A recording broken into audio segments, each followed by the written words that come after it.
नमस्कार। आज के क्लास में हम लोग एक नए चैप्टर की शुरुआत करने जा रहे हैं और उस चैप्टर का नाम है बहुपद, जिसे अंग्रेजी में पॉलिनोमियल कहा जाता है। हम लोग इस चैप्टर को पहले शुरू करेंगे। इस पाठ को शुरू करने से पहले हम आपको आपकी पिछली कक्षाओं की कुछ बातों को याद दिलाना चाहते हैं। जैसा कि आप लोगों ने अपने पिछले क्लासेस में पढ़ा है कि कुछ बीजी व्यंजकों को आपस में जोड़ना, बीजी व्यंजकों को घटाना, बीजी व्यंजकों का गुणा करना, बीजी व्यंजकों का भाग करना।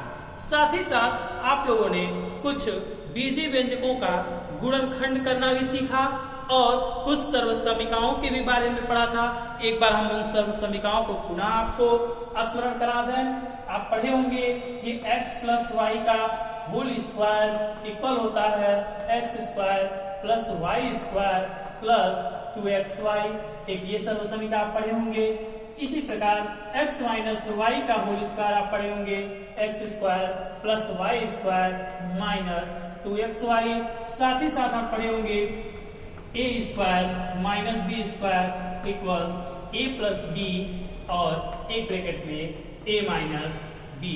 इन सब सर्वसमीकाओं के बारे में आप लोग पढ़ चुके हैं, जोड़ना पढ़ चुके हैं, घटाना पढ़ चुके हैं, गुणा करना पढ़े हैं, भाग देना सीखे हैं। अब इस चैप्टर में हम लोग एक विशेष प्रकार की बीजी व्यंजकों के बारे में पढ़ेंगे जिसे हम बहुपद कहते हैं। इन बहुपद के बारे में हम लोग आइए स्टार्ट करते हैं इस चैप्टर के कार्यक्रम को आगे बढ़ाते हैं।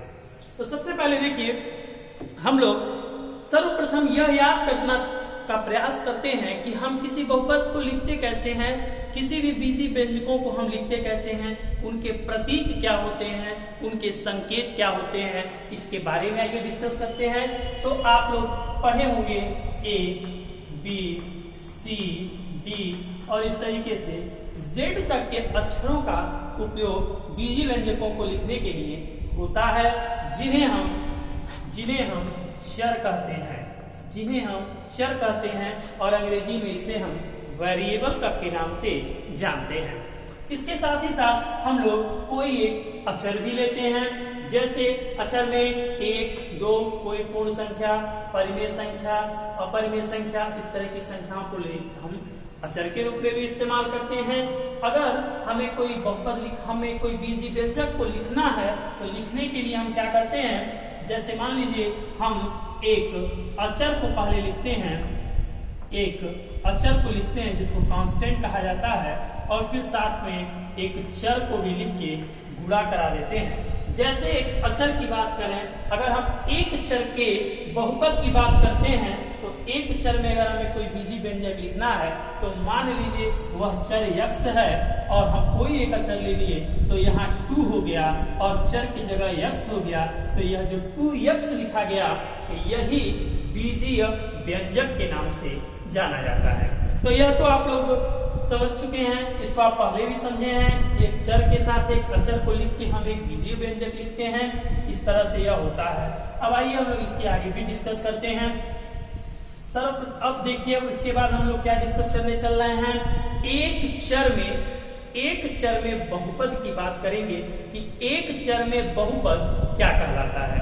आइए कुछ उदाहरणों पे बात करते हैं। जैसे मान लीजिए हम यहाँ लिखे x³ plus 2x square plus 3x plus 8, हमने इसको लिख दिया।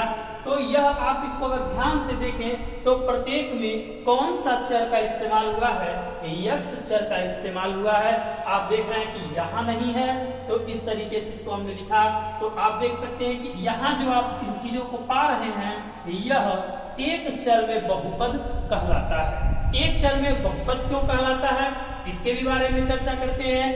एक चर में बहुपद हम किसे कहेंगे, आइए इसको समझते हैं। आप अगर इसे ध्यान से देखें तो प्रत्येक में हम एक ही चर का उपयोग किए हैं जो यक्स है। अगर हम यहाँ भी लिखना चाहें तो हम यहाँ पर x⁻0 लिख सकते हैं। x⁻0 का वैल्यू 1 हो जाएगा, 1 का 8 में मल्टीप्लाई हो जाएगा तो 1 हो जाएगा।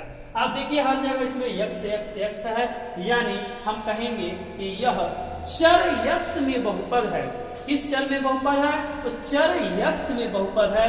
अब इसे हम एक चर का बहुपद कैसे कहेंगे? तो अगर इसके आप घातों को देखेंगे, इस पे लगने वाले पावर्स को देखेंगे, तो इसका पावर 3 है, इसका पावर 2 है, इसका पावर 1 है, इसका पावर 0 है। अवलोकन से स्पष्ट होता है कि जो इसके घात हैं वह सारे घात एक पूर्ण संख्या है, एक होल नंबर है, इसलिए हम इसे कहेंगे कि यह एक चर में बहुपद है। एक चर के बहुपद एक बार पुनः समझिएगा, एक चर का बहुपद हम किसे कहेंगे? तो जिनके अवलोकन से स्पष्ट हो कि प्रत्येक का घात एक पूर्ण संख्या हो, प्रत्येक का घात एक पूर्ण संख्या हो और एक ही प्रकार का चर का उपयोग हुआ हो, उसे हम एक चर में बहुपद कहेंगे। उसे ही हम क्या कहेंगे? एक चर का बहुपद कहेंगे। अब आइए ध्यान देते हैं, और अगर पूछा जाए कि यह बहुपद किस चर में है तो कहेंगे चर x में बहुपद है। अगर हम लिख दिए 3y² प्लस 3y, ठीक है, तो इसे भी हम क्या कहेंगे? यह भी बहुपद है क्योंकि इसके भी घात पूर्ण है, एक चर में है, इसमें इसे भी कहेंगे कि यह एक चर का बहुपद है। इसे भी क्या कहेंगे? कि एक चर का बहुपद है। किस चर में बहुपद है? तो चर y में बहुपद है। अंडरस्टैंड? अगर हम यहाँ पर t² प्लस 5t लिख दें तो यह चर t का बहुपद कहलाएगा। इस तरीके से जो चर होगा उसी में वह बहुपद कहलाएगा। तो इस चीज को तो आप समझ चुके होंगे। इसके बाद इसमें देखिए और भी क्या क्या चीजें आती हैं, थोड़ा उस पर भी चर्चा करें। इससे संबंधित कुछ शब्दावली पर बात करते हैं। तो आइए इसकी पहली शब्दावली को चलते हैं समझने। हम सबसे पहले पद को समझेंगे कि पद क्या कहलाते हैं। तो देखिए जो पद होता है, जैसे आप इस बहुपद को देख रहे हैं, यह जो एक चर में बहुपद देख रहे हैं, इसमें पद कौन कौन से हैं? तो देखिए यहाँ आ गया x³, यह एक पद हो गया। दूसरा पद 2x², तीसरा पद 3x और चौथा पद 8 हो गया। तो यह जो है इन्हीं सबों को हम पद कहते हैं। पद के बाद अगला प्रश्न आता है गुणांक। प्रत्येक बीजी व्यंजकों के अपने गुणांक होते हैं जिन्हें अंग्रेजी में कोफिशिएंट कहते हैं। तो आइए देखें गुणांक क्या है। अगर मान लीजिए आपसे पूछा गया कि इस x³ का गुणांक क्या है, पूछ दिया गया कि x³ का गुणांक क्या है, तो आप देखिए कि यह जो x³ है इसका गुणांक हो जाएगा 1। गुणांक का मतलब उस पद में उसमें किसका गुणा हुआ है, किस अक्षर से गुणा हुआ है। तो आप देखिए कि इसमें गुणा किससे हुआ है? 1 से गुणा हुआ है, तो इसका गुणांक 1 हो जाएगा। इसी प्रकार अगर यहाँ पर x² का गुणांक पूछता है तो x² का हम गुणांक लिखेंगे कि 2 हो जाएगा। ठीक है। अगर मान लीजिए कोई इस तरह का टर्म है π/2x² पूछता है इसके x² का गुणांक बताइए, तो इसका गुणांक π/2 हो जाएगा। तो यह आप समझ गए गुणांक के बारे में, पद के बारे में। ठीक है, अब चलिए इसके बाद हम लोग कुछ और भी चीजों को समझते हैं। अभी तक जो आपने पढ़ा, मान लीजिए कि अगर इस तरह का दिया है, केवल मान लीजिए ऐसे लिखा है कि 3t + 5, तो इसको हम क्या कर दिए? एक चर का बहुपद कर दिए, एक चर का बहुपद कर दिए, इसका घात 1 है।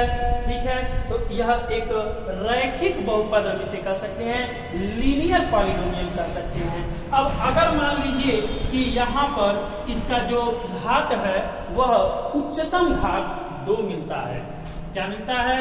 2 मिलता है, तो उसे हम कहेंगे कि यह द्विघाती बहुपद है। उसे क्या कहेंगे?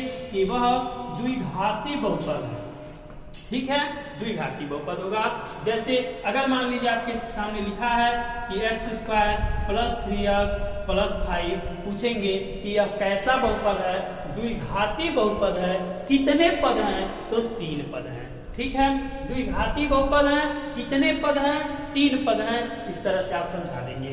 ठीक है, अगर मान लीजिए यह चेंज हो गया, अगर यह ऐसा हमें कोई प्रश्न दे दिया जाता है 3x³ + x² + 8x + 1 पूछा जाए यह कैसा बहुपद है, तो आप देखिए इसका उच्चतम घात 3 है, तो इसे हम त्रिघाती बहुपद कहेंगे। इसे क्या कहेंगे? त्रिघाती बहुपद कहेंगे। कितने पद होंगे? 4 पद होंगे।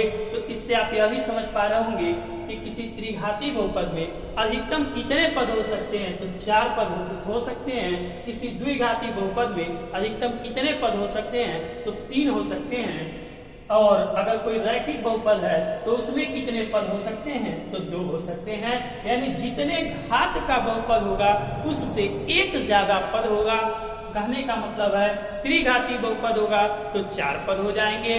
5 घात का बहुपद होगा तो अधिकतम पदों की संख्या उसमें 6 मिल सकती है। तो यह हो गया। अब इसके बाद हम लोग चर्चा करते हैं पुनः कि फिर से एक बार और समझते हैं कुछ अन्य उदाहरणों के साथ। अगर मान लीजिए हमें ऐसे दे दिया गया कि x प्लस 1/x कहा गया, बताइए क्या यह एक चर में बहुपद है? प्रश्न पूछा जाता है, बताइए क्या यह एक चर में बहुपद है? तो आप क्या बताएंगे? अगर इसे ध्यान से देखें, इसे हम लिख सकते हैं x प्लस 1/x है। अगर इस x को हम ऊपर करते हैं तो यहाँ x का पावर -1 हो जाएगा। तो आप देखिए इस x का पावर 8 है लेकिन इस x का पावर -1 है। यह तो एक पूर्ण संख्या है परंतु यह एक पूर्ण संख्या नहीं है, इसलिए यह बहुपद नहीं है। ठीक है। इसके बाद अगर हम करते हैं √2y प्लस 6, क्या यह बहुपद है? हाँ, यह बहुपद है क्योंकि इसका घात 1 है जो कि एक पूर्णांक है। एक चर में है तो यह एक चर का बहुपद कहलाएगा।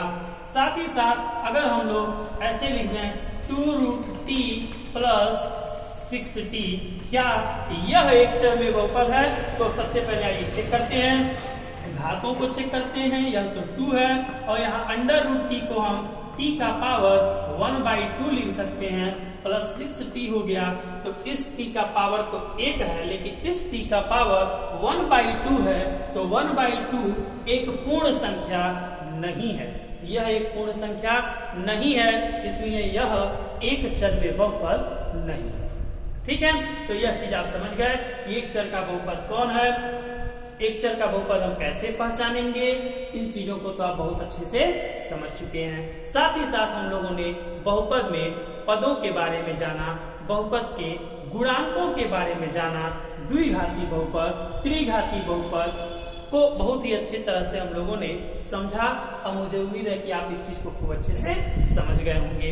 अब हम लोग इसके साथ ही साथ जो है इसके प्रश्नावली पर भी चर्चा करेंगे, एक्सरसाइज के क्वेश्चन को भी सॉल्व करेंगे, उसको हम आपको अगले वीडियो में बताएंगे। तब thanks for watching. A like would be appreciated. And don't forget to subscribe.